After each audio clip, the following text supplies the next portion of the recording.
यिनीहरू जसरी पनि नेपालमा चर्को रसाकसी चलेको छ। यिनीहरू एमसीसी सम्झौता नै लागू हुने भन्ने लेखिएको the national security strategy of the USA September 2002 को एउटा डकुमेन्ट छ, त्यसको पेज नम्बर 22। त्यसपछि a free and open Indo Pacific advancing a shared vision November 4, 2019 को page number 13। National security strategy December 2017 को पेज नम्बर 39। आईपीएस रिपोर्ट 1 जुन 2019 को page number 36 र 38। त्यसपछि यी डकुमेन्टहरूले बोल्ने भएर मैले त्यो पेज नम्बर पनि भने।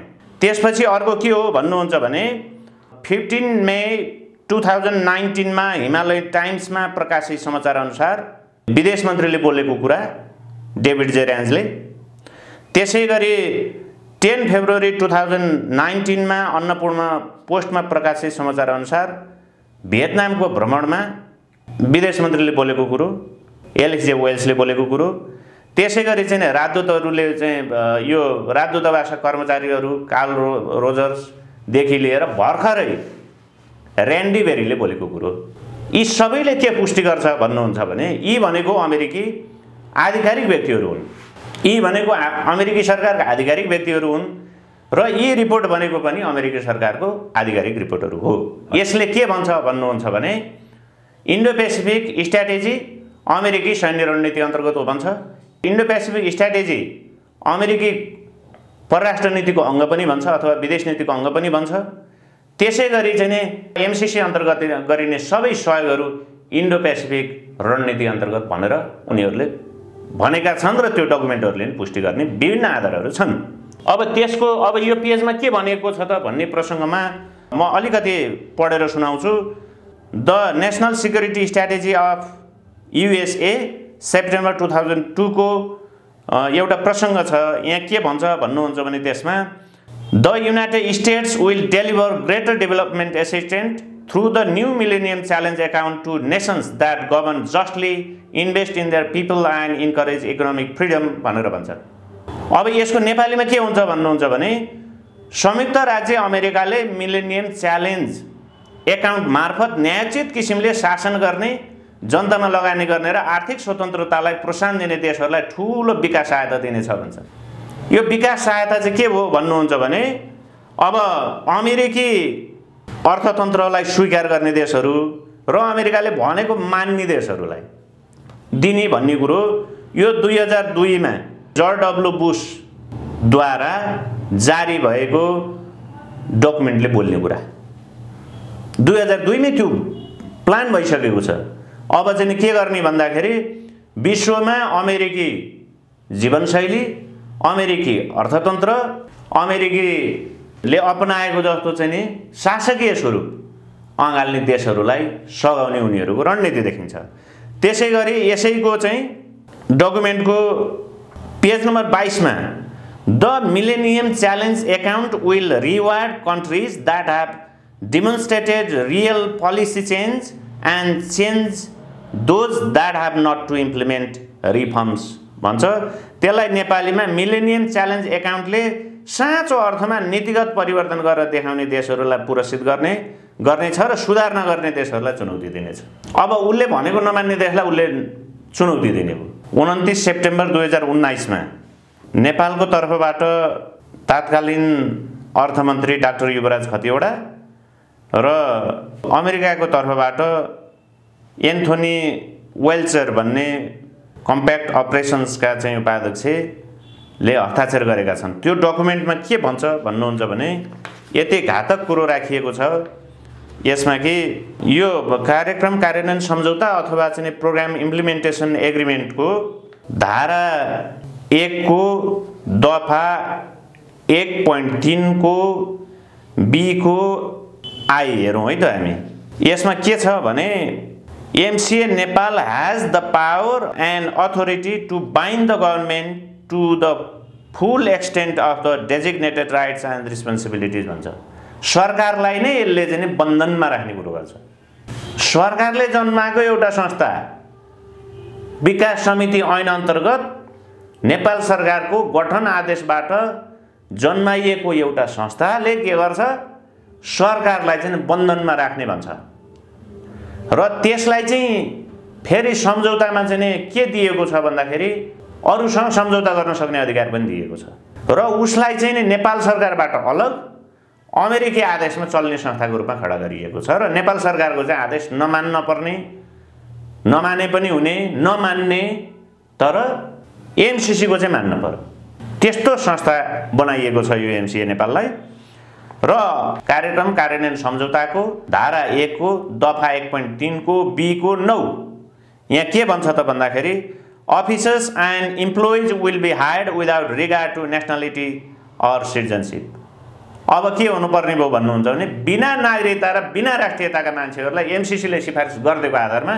यहाँ एमसीए नेपालमा चाहिँ नियुक्ति दिनुपर्ने छ यो भन्छ एक ठाउँ अर्को के भन्छ अर्को ठाउँ भन्नुहुन्छ भने धारा 6 को 6.8 मा एकचोटि पढेर सुनाउँछु यो अलिक गम्भीर नै विषय छ यो चाहिँ यो एमसीसी सम्झौताको मूल सम्झौताको है मूल सम्झौताको धारा 6 को दफा 6.8 एमसीसी प्रस्तुत सम्झौताको कार्यान्वयनको लागि संयुक्त राज्य अमेरिकाको तर्फबाट कार्यरत संयुक्त राज्य अमेरिकाको सरकारी निगम हो यो त प्रश्न हो त्यसपछि भन्छ प्रस्तुत सम्झौता अन्तर्गत कुनै पनि क्रियाकलाप वा अकर्मण्यताबाट उत्पन्न हुने कुनै पनि हानि वा दाबी प्रति एमसीए तथा संयुक्त राज्य अमेरिकाले दायित्व वहन गर्दैन संस्था चाहिँ उसको तर उसले के गर्दैन भन्नुहुन्छ भने यो सम्झौता अन्तर्गत भएका कुनै पनि क्रियाकलाप वा अकर्मण्यताबाट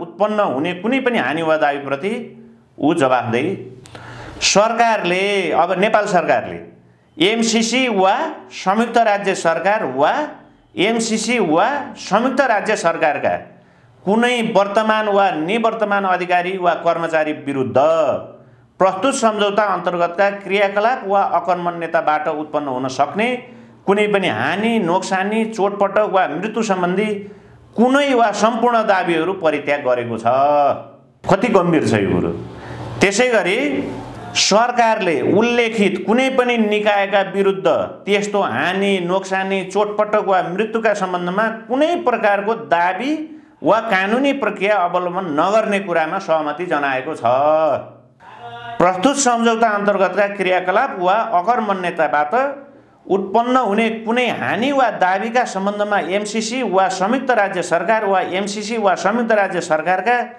कुनै वर्तमान वा भूतपूर्व अधिकारी वा कर्मचारीहरू नेपालका कुनै पनि अदालत तथा न्यायाधिकरणको क्षेत्राधिकारबाट उन्मुक्त रहनेछन् भनी सरकार सहमत भएको छ ल हेर्नुहोस् यो कति गम्भीर कुरा छ यहाँ चारवटा चाहिँ विषय एकै ठाउँमा चाहिँ हालिएको छ यी महत्त्वपूर्ण चारवटा विषयहरू अब यहाँ चाहिँ के गर्छ भन्नुहुन्छ भने उनीहरूले जुनसुकै अपराध गरे पनि अब यहाँ चाहिँ एक त यो कार्यक्रम कार्यान्वयन सम्झौतामा चाहिँ अहिले के भन्यो भन्नुहुन्छ भने बिना नागरिकता र बिना राष्ट्रियताका मान्छेलाई नियुक्ति गर्ने कुरा आयो एक यसलाई चाहिँ छुनी गरी यसलाई चाहिँ अझ बलियो बनाउने गरी दोस्रो कुरो के भयो भन्नुहुन्छ भने अब अमेरिकी सरकार वा एमसीसीका वर्तमान वा भूतपूर्व अधिकारी या कर्मचारीहरूलाई नेपालको अदालतमा मुद्दा मामिला नलाग्ने भयो अब अमेरिकी अधिकारी अमेरिकी सरकारका अधिकारी वा कर्मचारी भन्नाले के बुझिन्छ त्यो सेना पर्दैन यहाँ कतिपय चाहिँ लन्ठुहरू स्वघोषित बुद्धिजीवी बनाउला ती डलरेहरू ती डाँकाहरू ती देशद्रोहीहरू के भन्छन् भन्नुहुन्छ भने यहाँ कहाँ अमेरिकी सेना आउने लेखेको छ भन्छन् अमेरिकी सेना उसको अमेरिकी सरकारको भूतपूर्व तथा वर्तमान कर्मचारी हो कि होइन भूतपूर्व तथा वर्तमान अधिकारी हो कि होइन प्रश्न लेखेको छ त यहाँ अनि अर्को कुरो चाहिँ कार्यक्रम कार्यान्वयन सम्झौतामा नागरिकता र राष्ट्रियता नहेर्ने भनिसकेपछि अब त्यो को हो के हो कहाँ आउँछ भन्ने कुरा हामी जनताले थाहा पाउने भयौँ यो एमसीए नेपाल भन्ने र एमसीसी बीच उनीहरूको मिलो महत्त्वमा के हुने भयो नेपालमा जुनसुकै गडबडी हुन सक्ने भयो यहाँ चाहिँ तपाईको के भयो भन्नुहुन्छ भने तपाईँ हामी हिँडिराखेको बेलामा हाम्रा चाहिँ छोरी चेलीबेटीहरू बलात्कार गरिदिए उनीहरूले एमसीसीका कर्मचारीहरूले हामीले त्यसको चाहिँ विरोध गर्यौँ भने बलात्कार पनि हुने भयो यता चाहिँ हामीलाई कुटिनी पनि भयो, अथवा कसैका छोरी चेलीबेटी बलात्कृत भए उसले चाहिँ विरोध गर्यो, विरोध गरेर त उसलाई मार्दिन पनि सक्ने भयो, मारिदिइसकेपछि बलात्कार भए नि देखाएको छ, मारेको नि देखाएको छ, हामीले काहीँ गएर चाहिँ उजुर बाजुर गर्न नपाउनु, किनभने उनीहरूलाई नेपालको कानुनै लाग्दैन। दफा 7.1 मा के भन्यो? एमसीसी सम्झौता र नेपालको संविधान एमसीसी सम्झौतासँग बाजिएको खण्डमा एमसीसी सम्झौताको धारा लागू हुनेछ भनिदियो। यता आयो कर्मचारीको कुरो गर्यो, यिनीहरूलाई कानुन नलाग्ने भयो, कुनै दाबी नगर्ने भयो सरकारले, छोडिदियो सरकारले दाबी। अब यिनीहरूले मानव तस्करी पनि गर्न सक्छन्, यिनीहरूले लागु औषध तस्करी पनि गर्न सक्छन्, यिनीहरूले हात हतियारको तस्करी पनि गर्न सक्छन्, यिनीहरूले चाहिँ चोरी ठगी बलात्कार गर्न सक्छन्। अब बेरोजगार युवाहरू भएको देश हो, यिनीहरूले विभिन्न चाहिँ बाहनामा चाहिँ के गर्न सक्छन्, युवाहरूलाई ठग्न पनि सक्छन् हैन, यिनीहरूले बलात्कार गर्न सक्छन्, कसैको हत्या गर्न सक्छन्। यिनीहरूको सनकमा, अमेरिकीहरूको सनकमा अथवा एमसीए नेपालले नियुक्ति दिएको कुनै पनि कर्मचारीको सनकमा यो देश चल्ने भयो। यो देशका यी गद्दारहरूले प्रधानमन्त्रीले के गर्यो? आफ्नो अधिकार अमेरिकालाई बुझाइदियो, संविधानै बुझाइदियो। यो एमसीसी सम्झौता अन्तर्राष्ट्रिय कानुनको अङ्ग बन्न सक्दैन। यो न त दुई देश बीचको सम्झौता हो, न त यो 2-3 वा 3 भन्दा बढी देश बीचको चाहिँ क्षेत्रीय सम्झौता हो, न त यो अन्तर्राष्ट्रिय मान्यता प्राप्त चाहिँ संस्थाहरूसँग गरिएको चाहिँ सम्झौता हो। यसले अन्तर्राष्ट्रिय कानुनको अङ्ग वर्ण गर्न सक्दैन। यो पहिलो कुरो। त यो सम्झौता आफै के छ भन्नुहुन्छ भने भियेना कन्भेन्सन ल अफ ट्रिटीको विरुद्ध छ।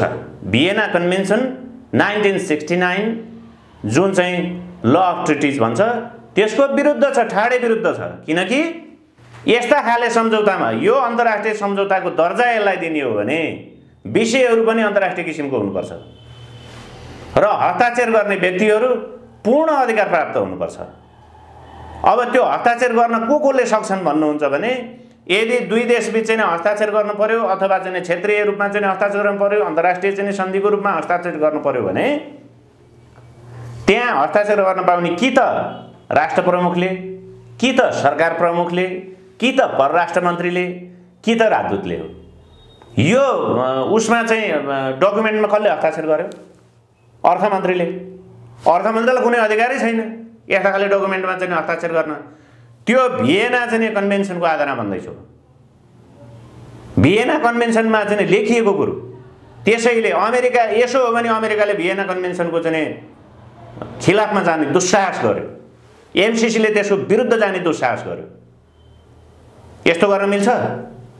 यो कुनै पनि हालतमा यो खोस्टो कुनै पनि हालतमा अन्तर्राष्ट्रिय कानुनको अङ्ग बन्नै सक्दैन, अन्तर्राष्ट्रिय कानुनबाट निर्देशित हुनै सक्दैन।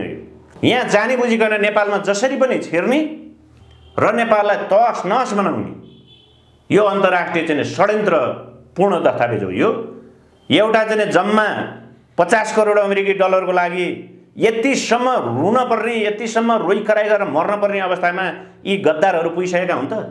55 डिग्रीको तातोमा चाहिँ आफ्नो शरीर घोटेर युवाहरूले चाहिँ यहाँ रेमिटेन्स पठाइराखेको छ, खर्बौं रुपियाँ वर्षमा। यिनीहरू भ्रष्टाचार गरेर अर्बौं रुपियाँ चाहिँ बाहिर लगिरहेका छन्। यी हाम्रा देशका गद्दारहरू, देशद्रोहीहरू। कालो धन चाहिँ जम्मा भएको चाहिँ सूचना पटक पटक आउने गरेको छ। यस्ता गद्दारहरूले, यी गद्दारहरूकै कारणले चाहिँ हाम्रो आफ्नो राष्ट्रियता कमजोर हुँदै गएको छ। अर्बौं रुपियाँ खर्च गरेर बनाएको संविधानभन्दा माथि बस्ने दुस्साहस कुनै पनि चाहिँ एउटा सामान्य 50 करोड अमेरिकी डलर अनुदान दिने एउटा संस्थाले चाहिँ गर्न खोज्छ। यो यिनीहरूको हैसियत बुझेर हो। मैले कहाँ सही गर्नुहुन्छ, कहाँ सही गर्नु हुँदैन, मेरो स्ट्याटस के हो भनेर नबुझ्ने लठुवा किन प्रतिनिधि भएर गएको र कस्तो खाले डकुमेन्टमा सही गर्नुहुन्छ, कस्तो खाले डकुमेन्टमा सही गर्नु हुँदैन भन्ने व्यक्ति अर्थविद रे, अझ के पनि रे, ऊ डाक्टर साहब रे। फेरि त्यो युवराज खतिवडा पनि। त्यसैलाई चाहिँ ओलीले के गर्यो? फेरि अर्थमन्त्री पनि बनायो। ऊ हटिसकेपछि के गर्यो? अब अमेरिकी राजदूत बनाएर पठायो नेपालको तर्फबाट। भनौँ यी गद्दारहरूको साथ कहाँ जोडिएको छ? यी गद्दारहरू हुन्, यी देशद्रोही हुन्, यी राष्ट्रघाती हुन्। यिनीहरू त के हुन् भन्नुहुन्छ भने एउटा अझ व्यक्त गर्ने पनि अप्ठ्यारो लाग्छ मलाई, तैपनि व्यक्त गर्छु म यति बेर कि आफ्नै आमालाई बलात्कार गर्नेहरू र एमसीसी को पक्षमा बोल्नेहरू, एमसीसी को पृष्ठपोषण गर्नेहरू, नेपाली जनताको चाहिँ विरुद्ध बोल्नेहरू एउटै कोटिका हुन्। चर्को रसाकसी चलेको छ यिनीहरूको चर्को रसाकसी चलेको छ। यिनीहरू जसरी पनि नेपालमा छिर्न खोज्छन्, किनभने सेनाले आउन सक्ने ठाउँ पनि उनीहरूले प्रशस्त राखेका छन्, खुफियाहरू लिएर आउने ठाउँ पनि प्रशस्त राखेका छन्, नेपालमा सैन्य अखडा चाहिँ स्थापना गर्न सक्ने ठाउँ पनि प्रशस्तै राखेका छन्। यहाँ गरिएको चाहिँ कुनै पनि अपराधमा चाहिँ नेपालको कानुनै नलाग्ने चाहिँ प्रबन्धहरू गरिसकेका छन्। यो दस्तावेजसँग बाजिने खाले चाहिँ कुनै चाहिँ सम्झौता नेपाल सरकारले गर्न नसक्ने प्रबन्ध पनि यिनीहरूले गरिसकेका छन्। यी सारा कुराहरू गरेर आएका छन्। म त्यो चाहिँ तपाईँलाई यो नेपालको भनौँ न, नेपालले गरेका कुनै पनि सम्झौताहरू यो एमसीसी सम्झौतामा बाजेको हदसम्म चाहिँ एमसीसी सम्झौता नै लागू हुने भन्ने लेखिएको एउटा दफा पनि पढेर सुनाउँछु। यो चाहिँ एमसीसी सम्झौताको धारा 6 को दफा 6.3 को ख मैले एकचोटि पढेर सुनाएँ। कार्यक्रमका सम्बन्धमा प्रस्तुत सम्झौता र अन्य कुनै सम्झौता बाजिएमा वा परस्पर असङ्गत भएमा प्रस्तुत सम्झौता लागू हुनेछ भनेर भन्छ। यस्तो खतरनाक कुराहरू ल्याएको छ। नेपाल सरकारले अब आइन्दा अमेरिकी यो सम्झौताको अधीनभन्दा बाहेक यो सम्झौतासँग बाजिने खाले कुनै पनि सन्धि सम्झौता गर्न नै पाउँदैन र यहाँभन्दा अगाडि गरेको पनि यही अनुसार चाहिँ खारेज हुन्छ। भनेको एउटा देशको स्वतन्त्र परराष्ट्र नीतिको विरुद्ध छ। यो देशको चाहिँ परराष्ट्र नीतिको विरुद्ध छ, देशको अर्थतन्त्रको विरुद्ध छ, देशको चाहिँ शासकीय स्वरूपको विरुद्ध छ, देशको स्वत्व अस्तित्व विरुद्ध छ। यस्तो खाले चाहिँ यो साह्रै चाहिँ भनौँ न सर्वनाक चाहिँ हाम्रो आफ्नो चाहिँ अन्तर्राष्ट्रिय रूपमा चाहिँ नेपाल सरकारको कारण नेपालीहरूको छवि एकदम गिरेको चाहिँ अवस्था हो यो अहिले भनेको।